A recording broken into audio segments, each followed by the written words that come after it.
ওয়াকফের পবিত্রতা রক্ষা এবং মুসলিমদের অধিকার রক্ষার স্বার্থে আর সেই মুসলিম পার্সোনাল ল বোর্ড নির্দেশে মগরাহাট 1 নম্বর ব্লক বঙ্গীয় সংখ্যালঘু পরিষদের উদ্যোগে এবং ফ্র্যাটার্নিটি মুভমেন্ট জামিয়াতে উলামায়ে হিন্দ মিল্লে ইত্তেহাদ কমিটি সহ এলাকার বিভিন্ন মুসলিম সংগঠনের সহযোগিতায় ওয়াকফ বিল বাতিলের দাবিতে এবং রাস্তার উপর ওয়াকফ বিলের কপি পুড়িয়ে দিয়ে মোদী সরকারের বিরুদ্ধে বানেশ্বরপুর বাজারে এক বিরাট প্রতিবাদ জনসভা করে।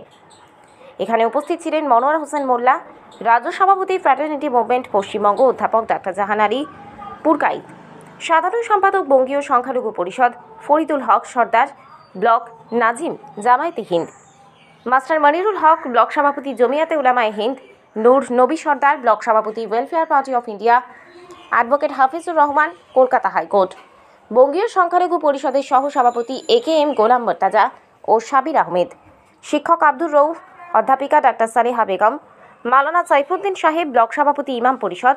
এছাড়া উপস্থিত ছিলেন এলাকার বিভিন্ন মুসলিম সংগঠনের প্রতিনিধি ও মুসলিম ধর্মপ্রাণ সাধারণ মানুষ। মগরাহাট 1 নম্বর ব্লক বঙ্গীয় সংখ্যালঘু পরিষদ, ফ্র্যাটার্নিটি মুভমেন্ট, মিল্লি ইত্তেহাদ, জামিয়াতে উলামায়ে হিন্দ সহ বিভিন্ন মুসলিম সংগঠনের প্রতিনিধি ও সর্বসাধারণ মুসলিম ধর্মপ্রাণ মুসলমানদের তাদের বক্তব্য সম্প্রতি ভারত সরকার কর্তৃক পাশ করা ওয়াকফ অ্যাক্ট 2025-এর বিরুদ্ধে আমাদের তীব্র আপত্তি ও প্রতিবাদ জনসভা। দান করা সম্পত্তি, সেই সম্পত্তি সম্পূর্ণ অন্যায়ভাবে অন্যায্যভাবে কেন্দ্রের সরকার কেড়ে নিতে চাইছে। ওই কালাকানুন আইন যাতে প্রত্যাহার করতে হয়, আমরা তার বিরুদ্ধে এই আন্দোলন সামিল হয়েছি। আমরা এই আইন যতক্ষণ না প্রত্যাখ্যান করবে সরকার, আমরা এই ময়দানে থাকবো, আমরা রাস্তায় সড়কে রাজপথে নেমে আন্দোলন চালিয়ে যাব। আমরা সম্পূর্ণ একদম দৃঢ় বিশ্বাসী যে জনসাধারণ সম্পূর্ণভাবে আমাদের সাথে আছেন।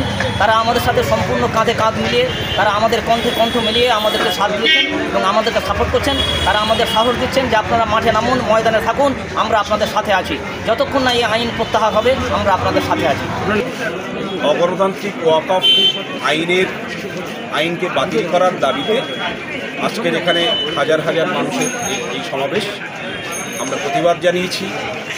আমরা সেই আইনের ড্রাফটকে খুলিয়ে আমরা সেই প্রতিবাদ দেখিয়েছি এবং আমরা সমাজে বার্তা দিতে চাই যে আমরা এই আইন মানব না।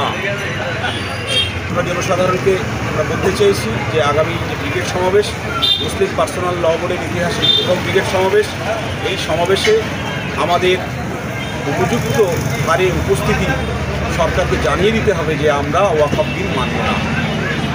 পরবর্তীতে আমরা এই আন্দোলনকে আরও বিস্তৃত উপায়ে, আরও সমন্বয় সাধন করে, আরও নেটওয়ার্ক তৈরি করে আস্তে আস্তে এই আন্দোলনকে আমরা দীর্ঘস্থায়ী রূপ দেব এবং যতক্ষণ পর্যন্ত না এই আন্দোলন চলবে, যতক্ষণ না পর্যন্ত এই আইন বাতিল করে ঘোষণা। মগরাহাট থেকে বাইজিৎ মণ্ডলের রিপোর্ট, DN নিউজ বাংলা।